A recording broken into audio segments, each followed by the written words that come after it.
আজ আপনাদের চিরাচরিত ভুল ভাঙাতে এসেছি, যেটি বেশিরভাগ মানুষই জানে না। আচ্ছা বলুন তো, আমাদের দেশে রাস্তা দিয়ে হাঁটার নিয়ম রাস্তার কোন দিক দিয়ে?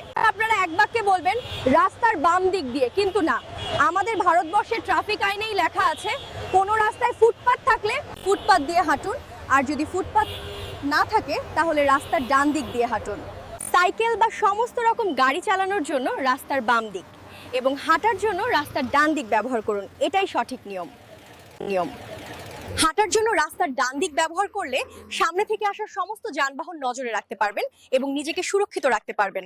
বেশিরভাগ ক্ষেত্রে স্কুলের ছাত্রছাত্রীরা দল বেঁধে রাস্তার বাম দিক দিয়ে হেঁটে স্কুলে যায় এবং তারাই বেশিরভাগ ক্ষেত্রে দুর্ঘটনার শিকার হয়। বাম দিক বরাবর চলতে গিয়ে তারা পেছন থেকে কোনো গাড়ি এলে দেখতে পায় না, ফলে অকারণে দুর্ঘটনার শিকার হয়। সেই হেতু সকল স্কুলের শিক্ষক শিক্ষিকাদের কাছে বিনীত আবেদন, যেহেতু ছাত্রছাত্রীরা পায়ে হেঁটেই স্কুলে আসে, তাই তাদের এই নিয়মটি সম্পর্কে অবগত করান এবং নিয়মটি মেনে চলতে নির্দেশ দিন।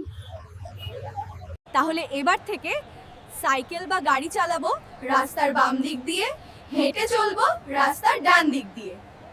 এই ভিডিওটি যদি আপনাদের ভালো লাগে, সবাইকে নিয়মটি অবগত করার জন্য ভিডিওটি শেয়ার করে দিন। হ্যাঁ, অবশ্যই লাইক ও কমেন্ট করতে ভুলবেন না। ধন্যবাদ। ভালো থাকবেন, ভালো রাখবেন।